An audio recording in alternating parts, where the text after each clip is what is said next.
Graças e paz, irmãos. Bom dia a todos. Vamos refletir um pouco na palavra do Senhor. Vamos abrir nossas Bíblias no livro do profeta Isaías, capítulo 1.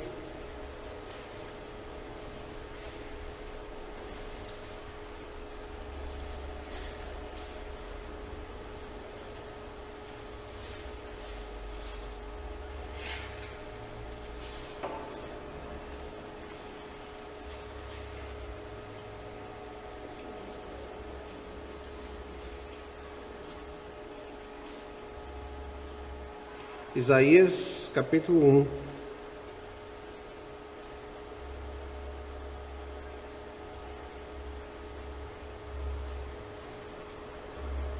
Diz assim a palavra do Senhor. Agora dá para botar o óculos, porque com máscara, olha, pode dizer que não embaça, bota sabonete, bota máscara 3D, 10D, 4D, não tem jeito não. É um sofrimento que, enquanto a gente estiver ainda precisando usar, vai ser necessário. Texto do livro do profeta Isaías, capítulo 1. Visão de Isaías, filho de Amós, que ele teve a respeito de Judá e Jerusalém, nos dias de Uzias, Jotão, Acais e Ezequias, reis de Judá. Ouvi, ó céus, e dá ouvidos, ó terra, porque o Senhor é quem fala. Criei filhos e os engrandeci, mas eles estão revoltados contra mim.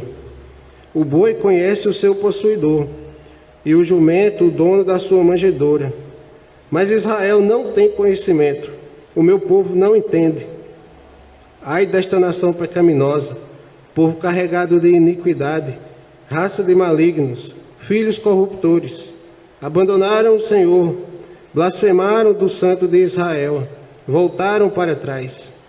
Porque a vez de ainda ser feridos, visto que continuais em rebeldia, toda a cabeça está doente e todo o coração enfermo.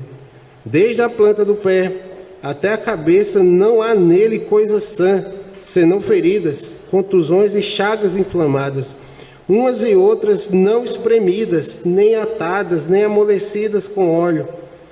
A vossa terra está assolada, as vossas cidades consumidas pelo fogo.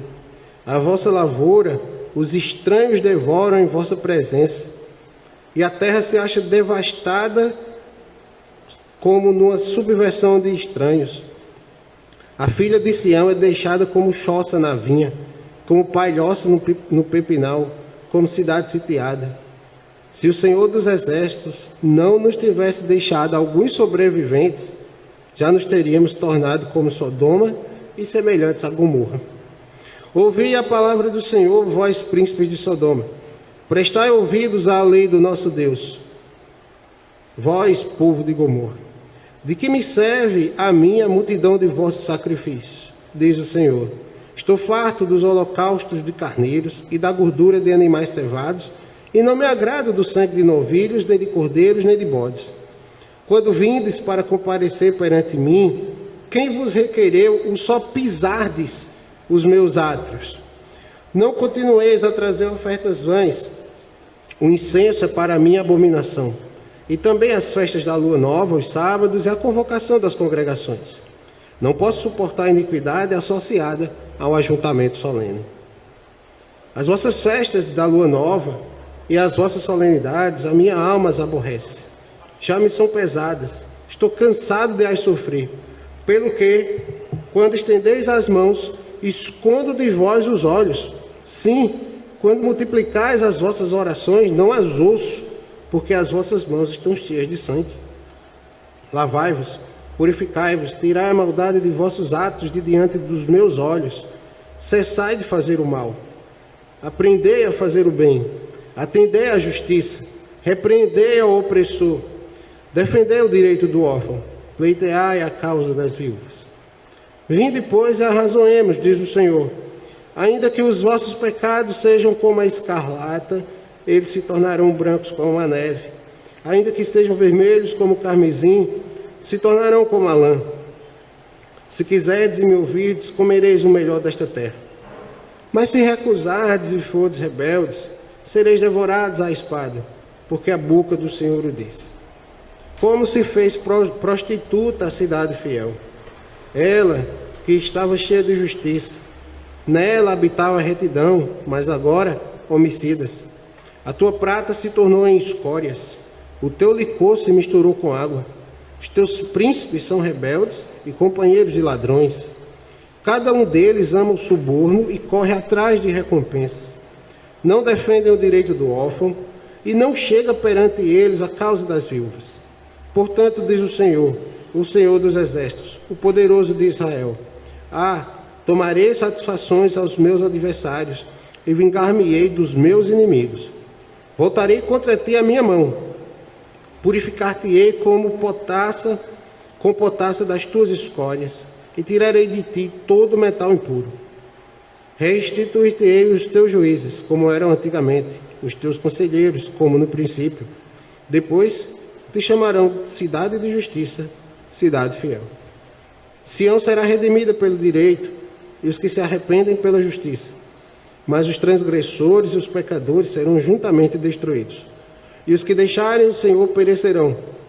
Porque vos envergonhareis dos cavalos que cobiçastes e sereis confundidos por causa dos jardins que escolhestes. Porque sereis como o cavalo cujas folhas murcham e como a floresta que não tem água. O forte se tornará em estopa e a sua obra em faísca. Ambos arderão juntamente e não haverá quem os apague. Vamos orar. Pai Santo, nós te clamamos que a tua palavra fale ao nosso coração. Que teu Espírito Santo nos ilumine, nos dê entendimento da tua palavra e nos leve a não somente entendê-la na nossa mente e no nosso coração, mas compreendê-la através da revelação da tua vontade para as nossas vidas. E nos leve também, ó Pai, a obedecê-la, a fim de que o teu nome seja engrandecido na vida do teu povo. Nós te louvamos, te exaltamos, te pedimos por mais esta graça, pelo teu Espírito Santo a nos iluminar, em nome e para a glória de Jesus. Amém. Meus irmãos, o livro do profeta Isaías é um livro espetacular, porque ele é até chamado de um evangelho dentro do evangelho, né?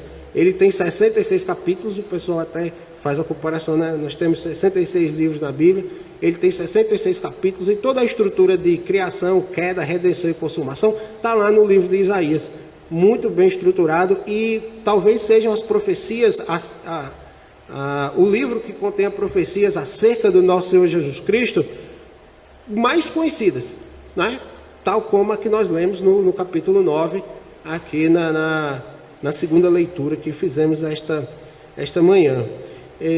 Mas quando a gente vai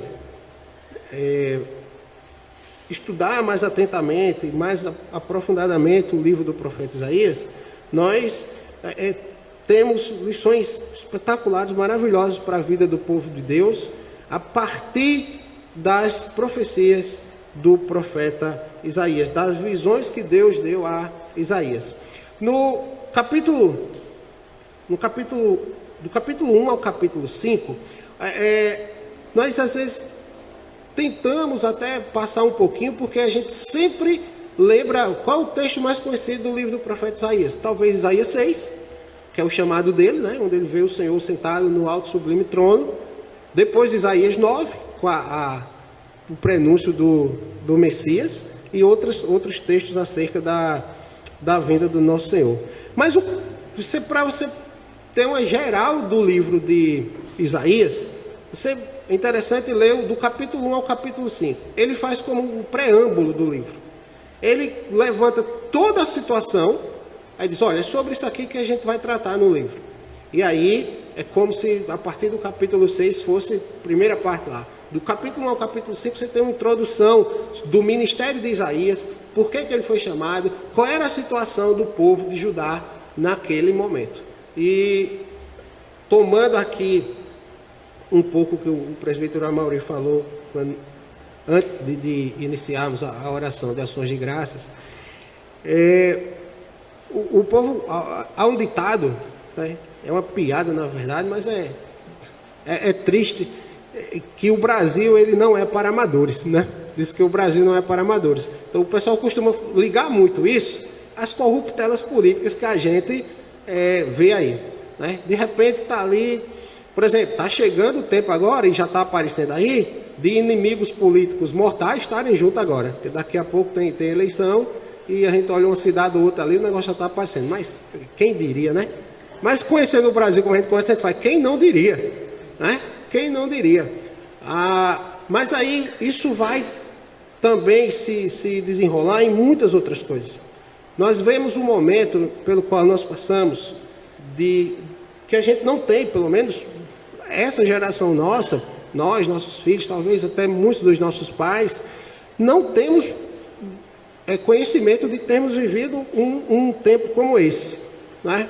Um tempo como esse, de pandemia, de morte, de uma série de coisas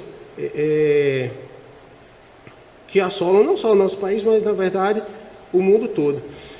E nós olharmos para a situação de vermos políticos, e aí eu estou falando em geral,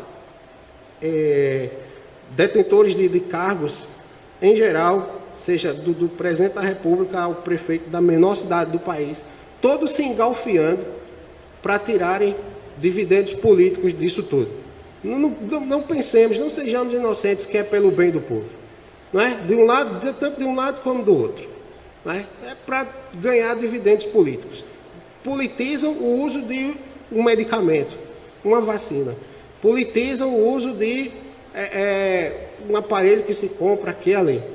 Politizam, no fim das contas, a vida do povo. Não é?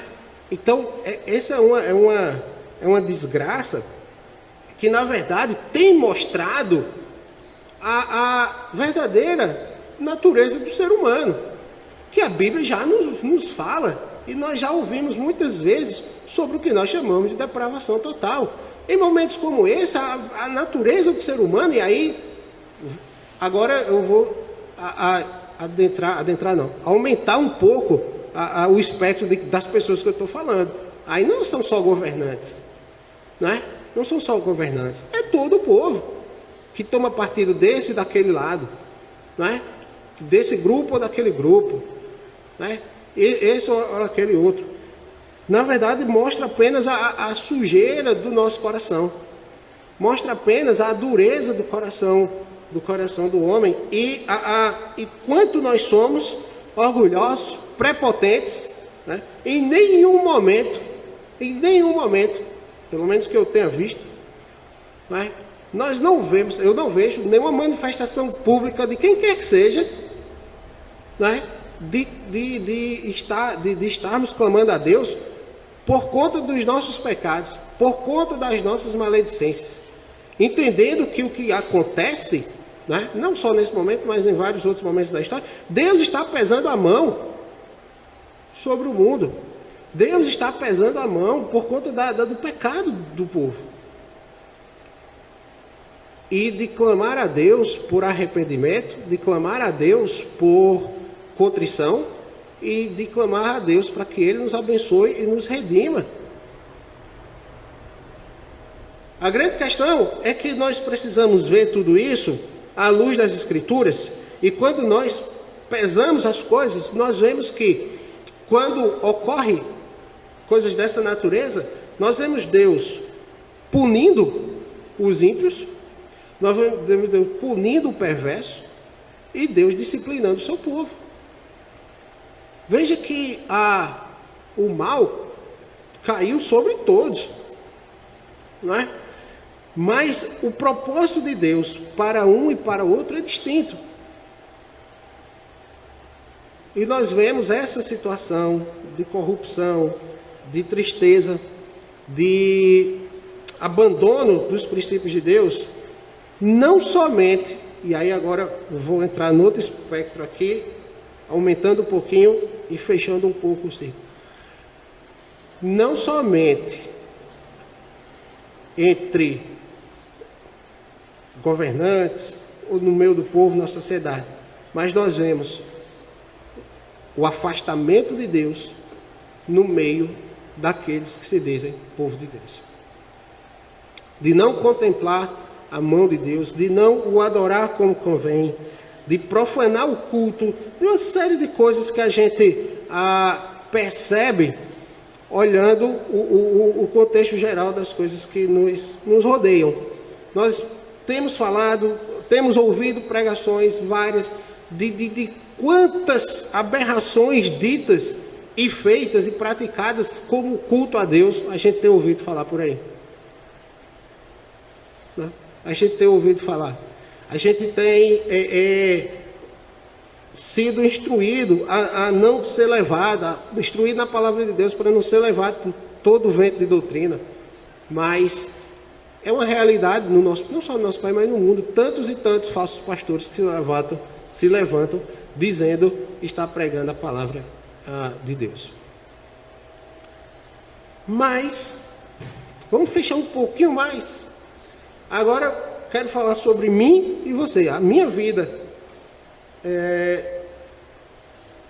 com Deus, a sua vida com Deus, a vida de cada um de nós com Deus. O quanto a gente tem, ou tinha, né, se afastado dos princípios do Senhor, adorado ao Senhor como não convém, adorado ao Senhor, ou trazendo ao Senhor, como Nadab e Abiú fizeram, fogo estranho. Coisas das quais ele não se agrada. Não é? Pensemos dessa maneira. Então vejam como é a situação que nos rodeia. E eu digo a você, se a gente diz que o Brasil não é para amadores, Israel naquela época também não era um negócio fácil não. Judá não era um negócio muito fácil, né? E assim tem sido a vida da igreja de Deus no decorrer da história. Muitas vezes nós temos nos mostrado rebeldes, muitas vezes nós temos nos mostrado afastados de Deus, ignorando a Deus, e Ele, por amor, misericórdia, nos cura, nos trata, nos redime, nos coloca de novo no trilho. Dá um tempo, está lá de novo. Não é? A igreja não é um negócio fácil não. Mas nós temos um Pai, nós temos um Deus que nos ama e que trata conosco e que cuida de nós de maneira espetacular, né? Nós não estamos distantes das profecias de Isaías, porque as profecias de Isaías, elas estão na palavra de Deus. Se estão na palavra de Deus, são para nós em qualquer tempo, para trazer as lições que Deus quer nos ensinar. Se nós estamos distantes temporalmente falando, não é? Na questão do espaço, de tempo que nos separa de Isaías, as verdades da palavra de Deus continuam a mesma. Por exemplo, as profecias de Isaías acerca do Messias vão se cumprir 700 anos depois, né? Cerca de 700 anos depois. E nós não podemos desconsiderar. A situação de Isaías veja que ele profetizou ali o ministério dele ocorreu aproximadamente entre 740 e 680 antes de Cristo, né? Entre os anos 740 e 680 anos de Cristo. Veja que no capítulo 1, nós vemos que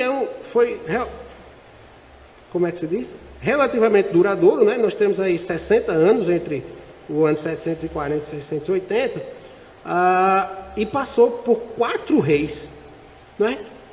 Uzias, Jotão, Acais e Ezequias. 4 reis de Judá em 60 anos. E a situação era deplorável em todos os aspectos. É o que acontecia em Israel e em Judá, né? Você vai ver falando de Judá, o reino tinha sido dividido, né? Tinha havido uma divisão. Tem o reino do norte com Israel e outras tribos lá, e o reino do sul com Efraim e Manassés. Então ficaram essa divisão. Você vai ver nos textos, fulano era rei de Israel, outro era rei de Judá, né? Mas a profecia tanto vai ter aspectos em Judá como em Israel também, tanto no reino do sul como no reino do norte, sendo que o reino do norte é o que leva a primeira lapada quando os assírios chegam lá. Mas de maneira geral, a gente vê o povo afastado de Deus e o ignorando. Gente, uma coisa importante aqui para a gente pontuar, que eu terminei esquecendo. Lembra, do capítulo 1 e boa parte do livro todo, são visões que Deus dá a Isaías. Muitas dessas coisas vão se cumprir muito tempo depois, certo? Mas lembra, é uma visão. Você vai pegar do capítulo 1 ao capítulo 5, o preâmbulo todo do livro é uma visão. Deus chama Isaías, mostra a ele isso aqui, certo? Aí depois do capítulo 6 tem a história do chamado de Isaías, a visão de Isaías no chamado dele. Por exemplo, a tomada de Jerusalém pelos babilônios vai acontecer depois da morte de Isaías. Mas Deus já começa a exortar o seu povo sobre as suas práticas que não lhe agradam desde antes. Quando vem outros profetas, alguns contemporâneos de Isaías e depois posteriores, o povo diz, olha, a gente está continuando ouvindo isso aqui, Deus continua falando, é porque a gente não continua impenitente. Mas a metáfora que Isaías usa no versículo 3 mostra bem a situação do povo de Israel, povo de Judá. Verso 3 diz assim: o boi conhece o seu possuidor e o jumento o dono da sua manjedoura. Mas Israel não tem conhecimento, o meu povo não entende. Olha, não é uma comparação, né? Quando eu digo, não é uma comparação no sentido de que o povo de Israel estava fazendo como os animais. Não, estava pior. Pior, porque esses animais aí, eles obedecem o seu dono. O boi conhece o seu possuidor e o jumento conhece o dono da sua manjedoura. Mas Israel não tem conhecimento. Então, se ele trata da ideia do boi conhecer o seu possuidor, o jumento conhecer da sua manjedoura, quando ele diz, Israel não tem conhecimento. Não tem conhecimento de quê? Não é de quê? De quem? O povo de Israel estava andando como se não conhecesse o seu dono, como se não conhecesse o seu Deus, como se não conhecesse o seu pai, como se não conhecesse o seu verdadeiro rei. Era assim que o povo estava. Era assim que o povo estava a andar. O povo não entende. Lembra lá de Oséias? Né? O povo perece por falta de conhecimento. E ali é outra exortação que traz. Daqui a pouco Oséias vai aparecer também aí. Esse é o panorama. E a gente pode tentar fechar um retrato tridimensional aí, um retrato não, né? Um filme aí, tridimensional, em 3 retratos. Certo? O primeiro retrato, que é o mais importante de todos, é o que está registrado do verso 10 ao verso 17. O culto ao Senhor estava sendo profanado. O culto ao Senhor estava sendo profanado. Ao ponto de Deus dizer o seguinte, verso 11: de que me serve a mim a multidão de vossos sacrifícios? Olha, nós temos lido e aprendido nos domingos aqui pela manhã, com a exposição do livro de Êxodo, né? Sobre os sacrifícios, né, que Deus ordenou, sobre os rituais que Deus ordenou, e como aquilo deve estar sempre acompanhado de um coração contrito diante de Deus, de que aquilo ali deve ser feito com temor e buscando a glória de Deus. Mas ele diz aqui, no verso 11, de que me serve a mim a multidão de vossos sacrifícios? É como se Deus estivesse dizendo para o povo, olha, esses cultos que vocês estão me prestando aí, esses sacrifícios aí, não me servem de nada. Eu não estou me agradando do culto que vocês estão prestando, em absoluto, né? Eu não estou me agradando, eu não quero isso. Estou farto dos holocaustos de carneiros e da gordura de animais cevados, e não me agrado do sangue de novilhos, nem de cordeiros, nem de bode. Aí olha bem no verso 12. Que exortação pesada. Quando vindes para comparecer perante mim, quem vos requereu só pisados nos meus átrios? Quando vocês... Quem quer vocês aqui? Porque eu não quero. Vocês com esse coração longe de mim, vocês com esse coração idólatra, vocês com esse com essa hipocrisia reinante aí, o que vocês vão fazer aqui? É como estava o povo de Judá naquele momento. Deus estava dizendo a Isaías, olha, isso aqui é o que você vai dizer ao povo. Depois ele vai dizer a Isaías que o povo não vai ouvir. Que coisa, né? Isaías, você vai lá dizer tudo, mas ele não vai ouvir não, porque eu vou tapar os ouvidos dele para ouvir isso. Que dura missão é de Isaías. Mas era isso aqui que estava acontecendo. Não tragam essas ofertas. Verso 13. Não continues a trazer ofertas vãs. O incenso, lembra do altar do incenso que o pastor tem falado? O incenso é para mim abominação. E também as festas da lua nova, os sábados e a convocação das congregações. E aí, por que tudo isso? Porque o povo estava agindo de maneira iníqua. E ele diz, não posso suportar iniquidade associada ao ajuntamento solene. Não posso associar iniquidade ao meu santo culto.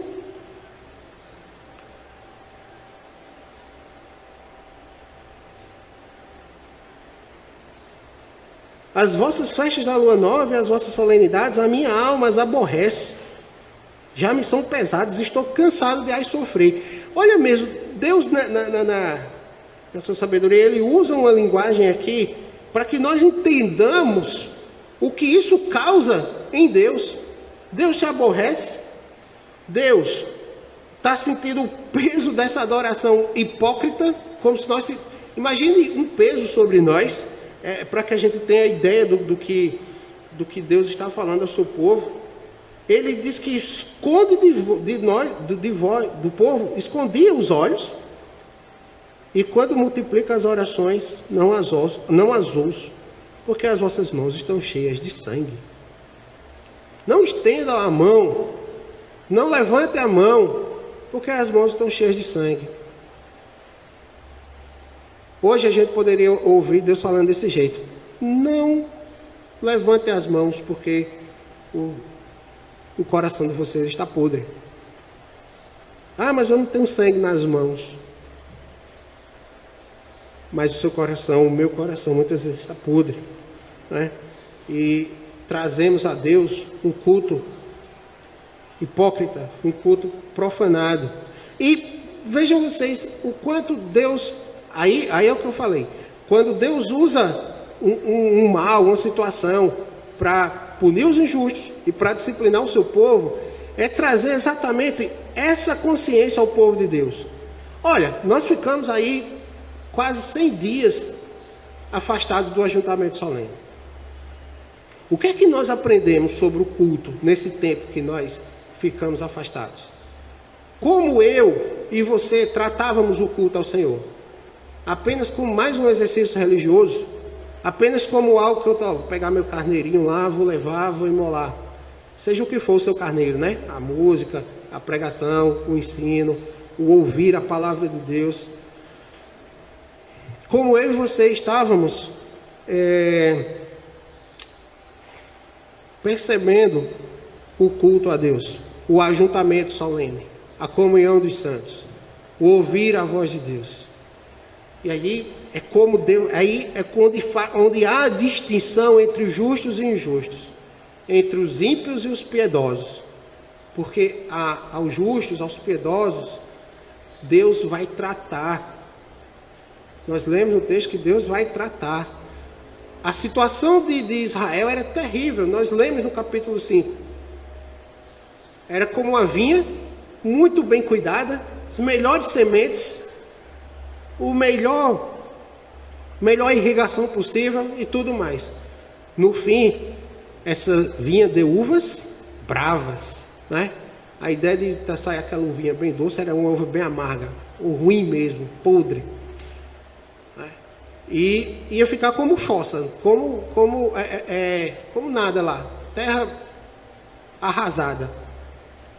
E é o que vai acontecer quando os babilônios invadem Jerusalém e tomam Jerusalém e levam o povo cativo para a Babilônia. Eles destroem o templo, a cidade fica assolada.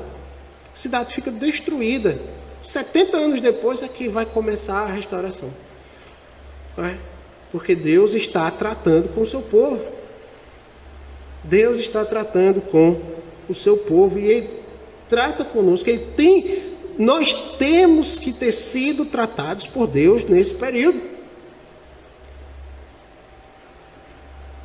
Desde a questão do culto, a nossa confiança em Deus, para todas as coisas, absolutamente todas, a nossa confiança em Deus como Criador da vida, doador da vida e sustentador da vida, não é? A nossa responsabilidade como povo de Deus de manifestar a luz de Deus nesse mundo perdido, como diz lá em Coríntios, de sermos luzeiros neste mundo, não é?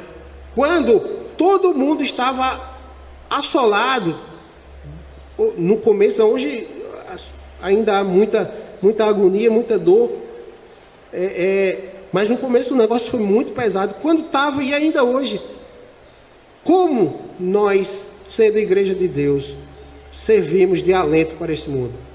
De mostrar que em Deus nós temos segurança, de que Deus pode nos guardar desse vírus, e mesmo que se Ele permitir que esse vírus nos leve, né, Ele continuará sendo Deus e cuidando de nós. Essa é a palavra que nós precisamos ter aprendido, né? Precisamos ter refletido nesse período. A importância do culto. Será que a gente parou para pensar sobre a simplicidade do culto? Não é? De que para nós cultuarmos a Deus, não é preciso pompa, não é preciso toda uma estrutura extremamente absurda. Eu lembro quando a gente vinha gravar aqui, e muitos outros irmãos, em muitos outros lugares, vinha gravar, era uma, duas pessoas, um violão. Se tivéssemos aquela mesma estrutura aqui, estaríamos prestando culto ao Senhor. Da simplicidade do culto. Agora, da extrema necessidade do culto. É Deus que precisa? Não, somos nós que precisamos cultuar a Ele. Porque assim nós cumprimos o mandato para o qual Ele nos criou. Nós somos criados para adorar a Deus. João Calvino dizia que são, que nós chamamos de sensus divinatis. É o senso de necessidade de adorar que nós temos. E se nós não estamos adorando a Deus, nós estamos adorando alguma coisa ou alguém. E o nome disso é idolatria. É idolatria. Então, outra reflexão para nós. A quem nós estamos prestando culto? Uma outra situação complicada era, veja no verso 21.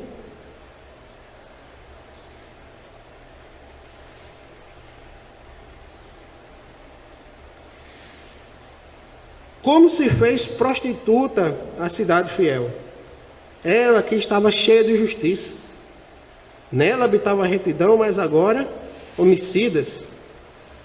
A tua prata se tornou em escórias. O teu licor se misturou com água. Versos 21 e 22. A cidade se prostituiu. Essa prostituição, ela diz respeito à prostituição espiritual. O povo, a noiva do Cordeiro estava se prostituindo, adorando a outros deuses, né? ou adorando a Deus de forma errada, que é idolatria do mesmo jeito, né? A cidade se prostituiu espiritualmente e se curvou perante outros deuses. A figura disso daqui, a ideia muito clara de como estava o povo aqui, reside ou se resume, ou é muito claramente mostrada no ministério do profeta Oséias. Deus disse para Oséias tomar uma prostituta e casar com ela. Disse, olha, ela vai adulterar. E ela adulterou. O que é que eu vou fazer? Você vai lá de novo e traga ela. Mas ela faz de novo. Você vai lá de novo e traga ela. E aí, essa figura toda do profeta Oséias, veja que aqui não era uma profecia que Deus disse a Isaías, olha, vá lá, fale isso, isso e isso. Deus disse a Jeremias, vá lá, fale isso, isso, isso. Deus disse a Oséias, não, vá lá, faça isso, isso, isso. Vá lá, toma uma mulher e case com ela, ela vai lhe adulterar. Mas por que isso? Para mostrar que é isso que o povo está fazendo comigo. Eles adulteram espiritualmente, adorando outros deuses, profanando o culto, e eu vou lá e resgato eles. Dá um tempo, eles vão adulterar de novo. Eu vou lá e resgato. É isso que eu faço com o meu povo. Essa é a figura, o ministério lá do profeta Oséias. Você vai ver isso lá no livro de Oséias, capítulo 1 até o capítulo 3. A idolatria era reinante. Né? Ou seria, ou que continuaria reinante. A gente vai ver lá no livro de Sofonias, certo? A gente vai ver daqui a pouquinho, depois. Mas vocês já vão procurando Sofonias aí, que Sofonias não é negócio. Mas é que o povo adorava, por exemplo, chamado lá no texto de Sofonias, o exército dos céus. O que é isso? Astrologia. O povo adorava a lua, as estrelas, aos astros, né, que chamam o exército dos céus. Ou seja, tinha profanação e idolatria de todo tipo lá no meio de Israel. A ponto de, quando estiver um pouco mais para frente, você vai ter um rei de Israel que vai sacrificar o seu próprio filho a Moloque. A um deus pagão, a um demônio. E essa é a tristeza com a qual o povo de Israel se corrompia e ia se corromper mais, até que viesse a disciplina do Senhor e até que viesse a restauração do Senhor. Mas havia outra situação. Primeiro retrato é profanação do culto. Segundo retrato, idolatria reinante. E o terceiro retrato, fechando essa moldura aí em 3D, a degradação social e política de Israel.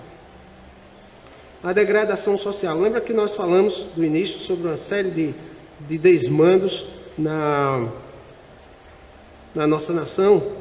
E havia também isso lá em Israel. Verso 17.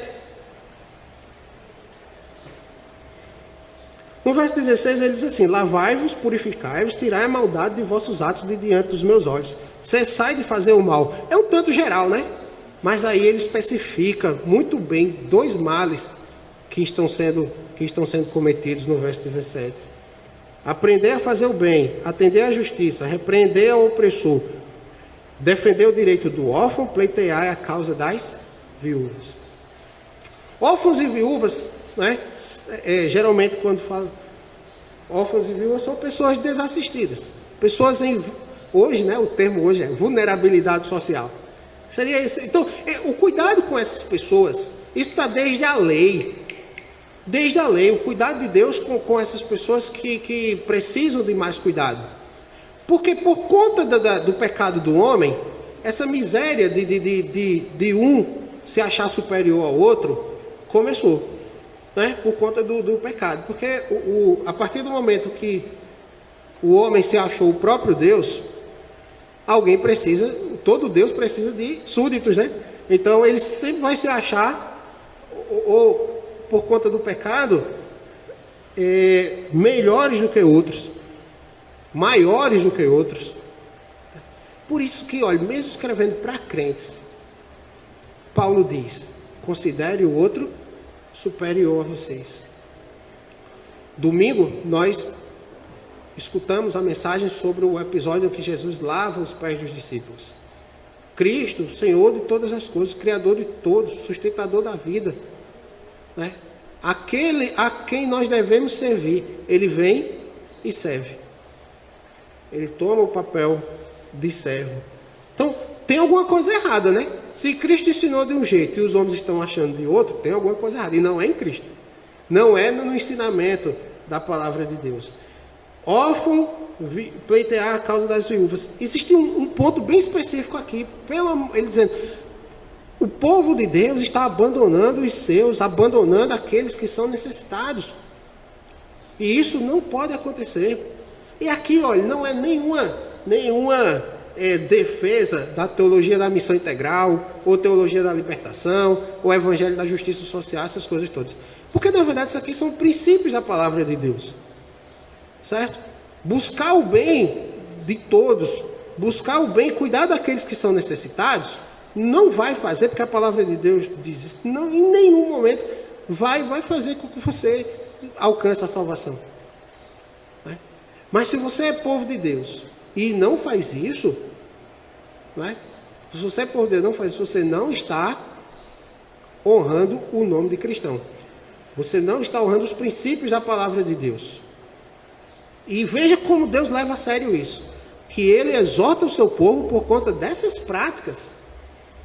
Não é algo também para a gente cantar aos quatro cantos do mundo. Eu estou fazendo isso, estou fazendo aquilo, tal. Não.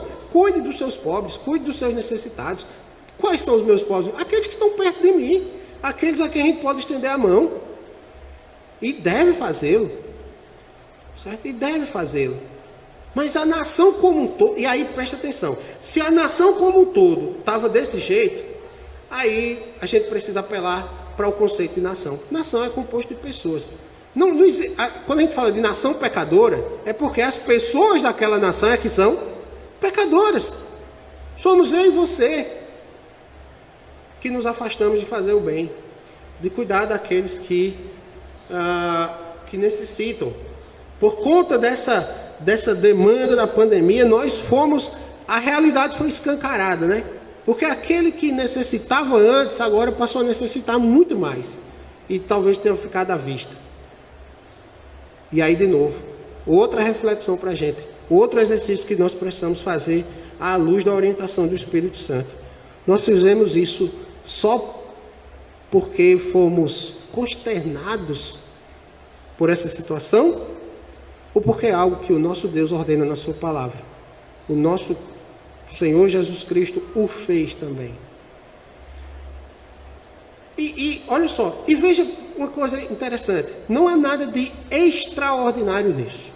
Quando eu digo de extraordinário, porque tudo na vida do cristão tem que ser pensado de maneira extraordinária, porque se não fosse a graça de Deus, a gente não ia fazer como convém. Quando eu digo extraordinário, é porque Cristo nos alertou que nós sempre teríamos o quê? Pobres. Sempre haveria pessoas que necessitarão, necessitarão de cuidados dos outros. Sempre. E quando nós deixamos de fazer isso, nós pecamos. Nós pecamos. Contra Deus, contra a sua criação, porque todos foram criados à imagem e semelhança de Deus. E nós precisamos aprender isso. Se nós virmos alguém oprimindo alguém, precisa ser repreendido. Precisa ser repreendido. Essa semana é tudo muito instantâneo, né? Diante de ontem, sei lá quando foi, o caso daquele rapaz lá em São Paulo, interior de São Paulo, que estava humilhando o entregador lá de comida, né? Todo mundo, se não viu, ouviu, falando lá que ele tem inveja, quer dizer, que ele tem inveja, que o entregador tem inveja dele, porque ele tinha isso, tinha aquilo, apontando até para a pele, porque ele era branco, coisa tal. Isso é uma ofensa terrível a Deus. Ele está atacando a imagem e semelhança de Deus. Mas a gente não sabe como é que se diz? Como é que tu ofendeu a Deus se a gente não sabe nem se o rapaz era crente? Não, mas isso não vem ao caso. Não vem ao caso. Se nós entendermos que diante de Deus, olha, sabe o que é que nos iguala diante de Deus? O pecado. Todos pecaram e destituídos estão da glória de Deus. Todos pecaram. Não é? Todos os homens pecaram. E daí vem toda essa destruição, toda essa desgraça que ocorre entre os homens. Não há outra maneira da gente se posicionar, sendo igreja, como repreendendo ao opressor. Mas vamos fazer campanha. Está gravando, né? Vamos fazer campanha. Vidas negras importam. É claro que importam. Mas todas as vidas importam. Né? Todas as vidas importam. Não podemos comungar com racismo, mas de jeito nenhum. De jeito nenhum. Não podemos comungar com ideias como machismo, feminismo. Mas de jeito nenhum. A gente não pode... Olha, uma frase interessante. Eu não tinha prestado atenção, porque eu não vi o vídeo, eu nem gosto muito de estar vendo essas coisas. Eu leio as notícias já é demais. Mas vocês prestaram atenção que o rapaz que estava humilhando o outro lá disse em certo momento que o nome dele estava na Bíblia. Meu nome está na Bíblia. Engraçado que o nome do entregador era Mateus, né? Esqueceu de entender isso. Né? Aí, poxa, olha só de que uma pessoa se vale para achar que é melhor do que a outra já. Né? Que coisa terrível. Que coisa horrorosa. Meu nome está na Bíblia. E pode pegar um monte de exemplo, né? Nabucodonosor está lá também, né? Está na Bíblia. E para não falar os mais comuns, né? Poder estar Judas, Satanás está na Bíblia, muita coisa. Mas, gente, que coisa absurda. Certo? E olha bem, nós não podemos pegar a partir disso, olha mesmo, o fato de que nós sermos cristãos, nascidos de novo, remidos pelo sangue de Jesus, nos faz melhor do que os outros. Pelo contrário, a gente tem que achar o pior dos pecadores, como Paulo diz. Há uma frase atribuída a São Francisco de Assis. Na verdade, como quem atribuiu foi o pastor Russell Shedd, porque o povo inventa muita frase por aí, mas o pastor Russell Shedd eu confiava. Ele falando sobre predestinação de determinado momento, ele disse, por que Deus escolheu? O repórter falou, né? Aí ele fez, olha, eu vou usar as palavras de São Francisco de Assis quanto a isso. Acho que Deus não escolheu, não achou ninguém pior do que eu. É exatamente essa situação que nós estamos. O que nos iguala ao pecado. Não é? O que nós temos de belo, e aí vem essa questão da diferença entre nós de cor, de raça, de língua, um monte de coisa, é a graça de Deus. É a imagem e semelhança de Deus em nós, ainda que manchada pelo pecado. Mas é a imagem e semelhança de Deus. E isso não pode ser suprimido por nenhum item. Nenhum item. Cor, nível intelectual, nível econômico, social. Nada, nenhum. Nenhum. Havia muita desigualdade, injustiça social e opressão dos mais desvalidos. Olha o verso 3. Os teus príncipes são rebeldes e o quê? Companheiros de ladrões. Eu acho que Deus disse a Isaías, mas isso aqui é para Israel aqui, mas lá para o Brasil um pouquinho mais para frente, vai ser assim. Que a gente, olha, leia os profetas com esses olhos. Parece que, olha, uma das coisas, leia o livro de Sofonias, são 3 capítulos só depois. Parece que Sofonias deu uma passeada por Brasília, dos 3 poderes. Executivo, legislativo e judiciário. Não pode. Ele foi por lá. Né? E veja que desgraça. Havia uma situação de declínio, né? Os príncipes, como ele diz aqui, cada um deles ama o suborno e corre atrás de recompensas. Me ajuda aqui e tal, tanto para mim, né? Coisa assim. E o que eles deviam fazer, eles não fazem. Não defendem o direito do órfão e não chega perante eles a causa das viúvas. Isso quer dizer o quê? Vamos bem claro, né? Pega essas recompensas aqui, né? Esse dinheiro aqui que a gente tal, fica aqui para mim, para tu, e quem necessita de verdade não vai ter. Sabe aqueles leitos que faltavam? Sabe aqueles respiradores que faltavam? Não é? A gente sabe muito bem para onde foi. A gente sabe muito bem onde estão esses dinheiros, não é? Então, como eu disse, e como nós oramos junto com o presbítero Amorim, a desgraceira, a politização das coisas, como eu disse, não nos enganemos, buscando o bem não do povo, buscando muitas vezes os seus próprios interesses, e está aqui muito claro. Mas aí, ainda no verso 21, mostra que havia uma situação de declínio. Onde havia retidão, agora havia homicidas. Né? Como se fez prostituta a cidade fiel. Ela que estava cheia de justiça. Nela habitava retidão, mas agora homicidas. A tua prata se tornou em escória. O que é riqueza? Prata, né? Riqueza ali do povo se tornou em escória. Porque de todo jeito o povo Jerusalém vai ser sitiada, vai ser tomada e as riquezas vão ser levadas, inclusive o povo como escravo. O teu licor se misturou com água. Não é? Imagina, o licor é uma bebida destilada, né? Então você pega, bota água, acabou-se o gosto, acabou tudo. Né? Ou seja, se misturou com água, não tem mais como discernir o sabor desse ou daquele outro. Ou seja, não vale para mais nada. Né? Essa era a situação. Abra sua Bíblia, agora vamos lá, no livro de Sofonias. O meu já estava marcado aqui, ó. Muito fácil, né?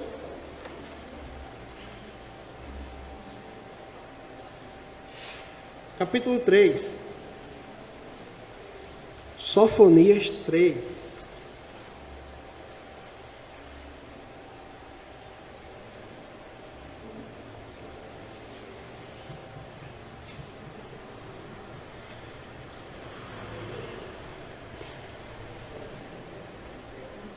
Sofonias 3.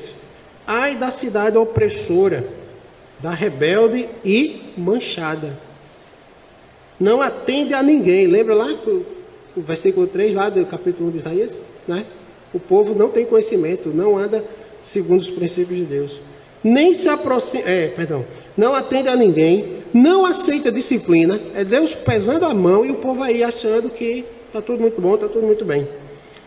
Não confia no Senhor, nem se aproxima do seu Deus. O povo estava afastado de Deus.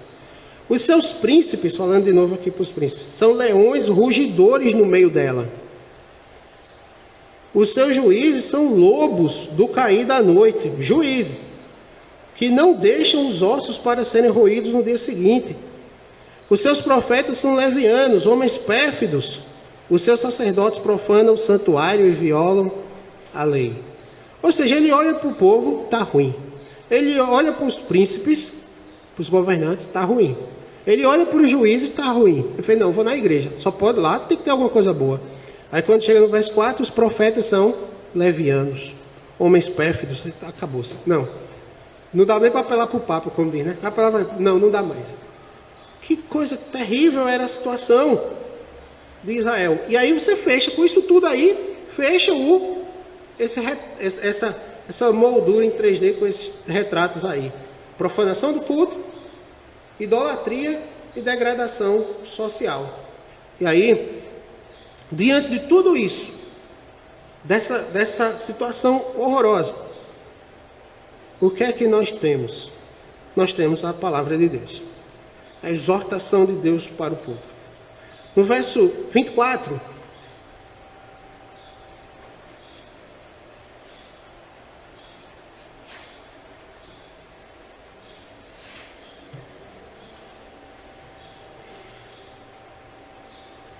diz assim: portanto, diz o Senhor dos Exércitos. Portanto, ou seja, ele pega toda aquela situação, né? Ele expõe tudo, aí diz, sendo assim, portanto, o que é que eu vou fazer? Portanto, diz o Senhor dos Exércitos, o poderoso de Israel: tomarei satisfações aos meus adversários e vingar-me-ei dos meus inimigos.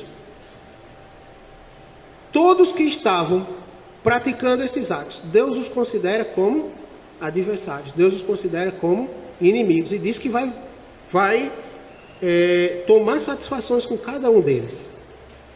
Cada um deles. Mas ele olha para o povo assim também e diz uma coisa seríssima. Só a primeira parte aí do verso 25. O que é que ele diz? Voltarei contra ti a minha mão. Olha, eu não posso suportar tudo isso que vocês estão fazendo. Eu vou voltar contra vocês a minha mão. Vou fazer isso. Não deixarei o pecado impune de maneira nenhuma. Certo? A ira de Deus vai se derramar sobre esse povo. Não posso permitir todas essas coisas acontecendo. Foi isso que aconteceu com o povo de Israel.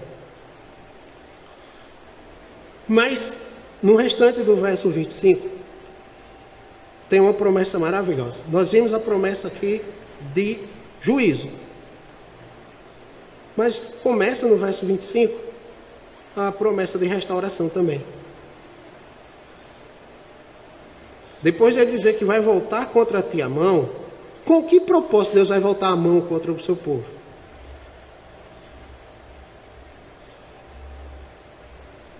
Purificar-te-ei como com potassa das tuas escórias, e tirarei de ti todo o metal impuro.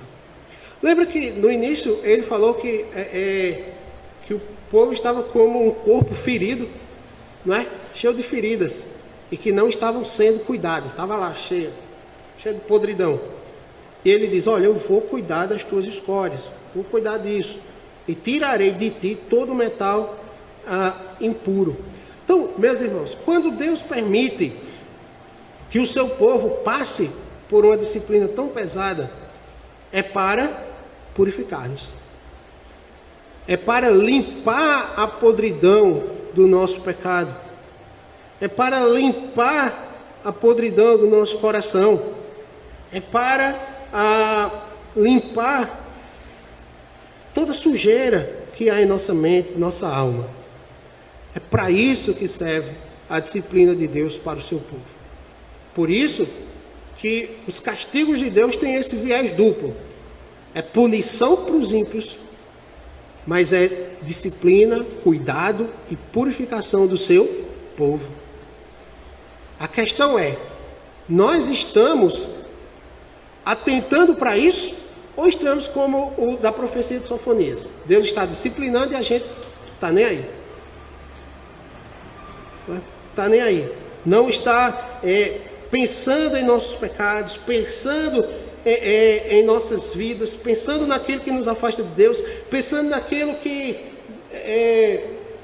leva a Deus não se agradar do nosso culto, pensando na forma como nós tratamos aqueles que são necessitados e que precisam do nosso auxílio. Aqui fala do órfão e da viúva, mas hoje está tão generalizado isso, né? Tantos que precisam de auxílio, tantos que precisam de ajuda, tantos que precisam de amparo, de cuidado. A teologia da libertação, ela tem um lema, dizer que Cristo fez uma escolha clara e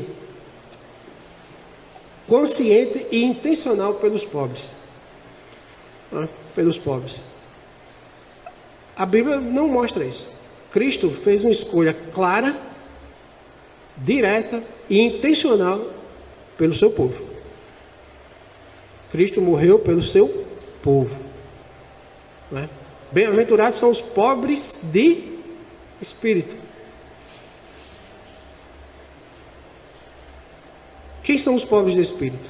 São todos que se reconhecem pobres, carentes da graça de Deus. Não é? Não são os pobres apenas financeiramente, mas os pobres de espírito. Porque seja pobre ou seja rico, todos carecem da graça de Deus. Porque seja pobre ou seja rico, seja branco, seja preto, seja amarelo, todos pecaram. Todos pecaram. Agora, que há a clara observância sobre o cuidado com os mais pobres, cuidado com os necessitados, isso é verdade. Cristo fala isso lá do Apocalipse, né? Quando eu estava preso, foste me visitar, quando eu estava nu, me vestiste, tudo isso. Com manifestação do caráter cristão. Manifestação do caráter cristão. E lembra que eles vão lá, também no dia do juízo, muitos vão dizer que vão ter feito isso, né? Eu fiz isso, eu fiz aquilo. Cristo vai dizer o quê? Não vos conheço. Porque isso só pode partir de um coração contrito e de uma ação do próprio Deus em nossas vidas. Então é possível que a gente faça muito bem e não agrade a Deus. Certo? Na verdade, a gente precisa fazer o bem porque o bem maior nos foi dado. que foi Cristo Jesus. Aquilo que ninguém poderia dar, aquilo que nada que eu fizesse ou deixasse de fazer, eu poderia alcançar, eu poderia receber, senão apenas então somente pela graça do nosso Senhor. Então, é preciso agirmos como cristãos verdadeiros também nesse meio. Então, Cristo precisa restaurar isso em nossas vidas, mesmo que seja por meio de voltar contra nós a sua mão, de pesar a sua mão sobre nós. Mas ele completa, verso 26, restituir-te-ei os teus juízes, como eram antigamente, os teus conselheiros como no princípio. Ou seja, homens sérios, dedicados a Deus e a cuidar do povo, como no princípio. Lembra de Jó? Jó era um desses sábios, né? Ele ficava à entrada da cidade e o pessoal ia tomar conselhos com ele. Como no princípio. Depois te chamarão cidade de justiça, cidade fiel. Volta à situação do verso 21, né? Como se fez prostituta a cidade fiel. A cidade era fiel, se prostituiu, e depois que Deus redimir, vai se chamar de novo de cidade fiel. A disciplina para o povo de Deus visa a sua restauração. E o castigo para os ímpios é a destruição dos impenitentes. O Salmo 1 diz que a memória do ímpio, nem a memória dele vai ficar. Né? Enquanto o justo, né, lá do Salmo 1, será como árvore plantada em ribeiro de águas. Né? Pode ver que for, vai estar lá sempre regada. Então, meus irmãos, há uma situação toda, mas como Deus vai fazer isso? Aí vem a parte do texto que nós não meditamos ainda, que está no meio, do verso 18 ao verso 20. Vinde, pois, e arrazoemos, diz o Senhor. Ainda que os vossos pecados sejam como a escarlata, eles se tornarão brancos como a neve. Ainda que sejam vermelhos como o carmesim, se tornarão como a lã. Se quiserdes e me ouvides, comereis o melhor desta terra. Mas se recusardes e fordes rebeldes, sereis devorados à espada, porque a boca do Senhor o diz. Tem o chamado da graça por meio do arrependimento. Porque, veja, o convite da graça aqui, ele leva em conta a necessidade que o povo tinha sobre os seus pecados. Ele diz, olha, ainda que os vossos pecados, pensem nisso, sejam como as escarlatas, eles se tornarão brancos como a neve. Vermelhos como o carmesim se tornarão como a mais branca lã. Isso que nós cantamos algo mais que a neve, né? O arrependimento é necessário e os caminhos que levarão à redenção ou à exterminação. Quais são os caminhos? A obediência e a desobediência. É o mesmo ponto, aqui não tem nenhuma inferência possível, razoável, de teologia da prosperidade, certo? Aqui é o mesmo sentido de quando Deus termina de mostrar a lei ao povo, termina de reforçar a lei lá em Deuteronômio, e ele diz, olha, se vocês me obedecerem, a minha bênção vai estar sobre vocês. Porém, se vocês não obedecerem, o que é que vai estar? A maldição. É isso. É isso que Deus, que Deus fala aqui ao povo. Se você quiser e me ouvir, ouvir aqui é ouvir no sentido de obedecer. Lembra quando Deus fala sobre Jesus Cristo? Esse é o meu filho amado, a ele ouvir. Ouvir no sentido de ouvir e obedecer os seus ensinamentos. A ele ouvir, se me ouvides, comereis o melhor dessa terra. É óbvio que não é uma vida de regalias, né? Regada a tudo e a todos os bens dessa terra. Mas porque Deus fala sobre sofrimento, Deus fala sobre perseguições para o seu povo. Mas aqui o melhor dessa terra é uma oposição clara ao que vai mostrar no verso 5, no capítulo 5, uma vinha toda destruída. Uma vinha toda destruída. Né? Então vocês vão ter alimento, vocês vão ter o melhor, porque assim, na verdade, o melhor que o povo tem é a presença do próprio Deus. O melhor que nós temos é o nosso Senhor Jesus Cristo. Mas se recusardes e fordes rebeldes, sereis devorados à espada, porque a boca do Senhor disse. E o povo sabia muito bem o que é que isso significava, porque todos conheciam a história dos seus pais que murmuraram no deserto, e que Deus os fulminou, lá no deserto mesmo. Conheciam muito bem essa história. E aí vem a questão de que somente a graça de Deus é possível fazer isso. Porque o que era uma vinha destroçada, sem condições de nada, Deus disse, não, tem solução para vocês. Tem solução para vocês.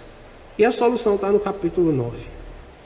Porque o menino nos nasceu, o filho se nos deu, né? Ele é mensageiro, príncipe da paz. Ele é quem vai salvar vocês dos pecados. Ele é quem vai redimir Sião, redimir o povo de Deus. É Ele que vai trazer a verdadeira justiça, porque nele a justiça de Deus será manifesta. O pecado será punido nele, porque nós não teríamos condições de fazer absolutamente nada. Ele é que é o nosso Salvador. Ele é que é o nosso Redentor. Deus foi mostrando vislumbres dessa promessa com a história. Mostrou no cativeiro da Babilônia, quando primeiro os assírios, né, tomam Jerusalém, o reino do norte. Depois do cativeiro da Babilônia, o quanto o pecado afronta a Deus. O quanto o pecado da nação afrontava a Deus. E ele mostra, através do cativeiro, através dos males que ele permite que o povo passe, o quanto isso é danoso. Mas ele também mostra, através da restauração, trazendo o povo de volta do cativeiro, uma coisa que ele já fez lá no passado, quando tirou o povo do Egito. Mas lá ele tirou por meio de Moisés. Do cativeiro da Babilônia, ele tira através de um ímpio, de um rei de outra nação, que é Ciro. Até para mostrar o seu poder sobre as nações, o seu poder sobre os governantes. E ele faz do jeito que ele quer fazer. Isso agora está na hora de trazer o meu povo. Mas não era Moisés, não era Ciro, não era Isaías. Era aquele para quem todas essas pessoas, todos esses personagens, todas essas histórias apontavam. Era Cristo Jesus. Sabe aquele sangue de cordeiro, de carneiro, que Deus não estava se agradando do povo? Isso vai ter um sacrifício de um cordeiro, do qual vou me agradar. E é o meu próprio Filho, Cristo Jesus. Por Ele, nós teremos a paz, porque Ele é o príncipe da paz. Ele é o nosso conselheiro. Então nós temos, meus irmãos, em todas as ações, um ponto focal, que é o arrependimento do povo. No capítulo 8, tem a invasão dos assírios, no capítulo 7, você vai ver a invasão dos assírios. Depois os babilônios, levando o povo ao cativeiro. E nós temos também duas aplicações muito futuras, além dessa. O Messias, nós lemos no capítulo 7, nós lemos no capítulo 9 de Isaías. E por fim, o grande dia do Senhor, a volta do Senhor Jesus Cristo. E esse chamado que foi feito ao povo de Israel, continua sendo feito a todos os homens ainda. Venham, arrazoemos, diz o Senhor. Arrependa-se dos seus pecados. Reconheça que só o sacrifício de Jesus Cristo pode redimir a você. Essa é a mensagem que nós precisamos continuar pregando a todos os homens. Para a igreja de Deus, continua a mensagem. Olha, deixem os seus maus caminhos. Andem no caminho do Senhor. Vocês são o povo de Deus. Vocês são o povo redimido pelo sangue do Cordeiro. andem, como Paulo nos exorta, de modo digno do Evangelho. Amem ao próximo como a si mesmo. Sejam uma nação, e aqui eu estou falando agora de novo, uma nação santa. Uma nação santa. Porque não são governos ímpios, não são governos de homens que vão restaurar o coração do povo, mas o governo de Deus. É dito sobre Jesus Cristo, em outra profecia, que o governo está sobre os seus ombros. O governo está sobre os seus ombros. Nós devemos nos render à soberania de Deus, devemos nos render ao governo de Deus, na pessoa do grande Rei, o nosso Senhor Jesus Cristo. E quanto ao nosso papel como nação, como povo de Deus que está no meio desse mundo ainda, né? É clamar a Deus, continuando a oração do nosso Senhor Jesus Cristo, que enquanto nós estivermos aqui, Ele nos livre do mal. Lembra Cristo na oração sacerdotal: quanto aos que tu me deste, né, aos que estão no mundo, não peço que os tire do mundo, mas que os livre do mal. E no que nós formos fazer, que nos livremos do mal. Livremos do mal de acharmos que somos melhores do que os outros. Livremos-nos do mal de acharmos que não precisamos, ou que muitas vezes não devemos nos posicionar contra a opressão, contra atos racistas, contra atos machistas, feministas, abortistas. O que precisamos é um mal achar que nós temos tanta neutralidade assim. Do mal de acharmos que nós precisamos viver numa bolha. Do mal de acharmos que há outra possibilidade de salgar esse mundo que não seja pela igreja e pelo Evangelho do nosso Senhor Jesus Cristo. A nação, toda nação precisa do Evangelho de Jesus Cristo. Desde a menor nação possível, sua casa, a maior nação que nós possamos ter nesse mundo. Que Deus nos dê graça e que Deus nos conduza a Jesus Cristo. Que Deus nos conduza a vivermos para a sua glória e honrarmos o nome do Senhor no nosso culto, no culto ao Senhor, no culto ao nosso Deus. Honrarmos o nome dEle no nosso caminhar no dia a dia. Honrarmos o nome dEle ao cuidar dos mais necessitados. Para a glória de Jesus. Vamos orar.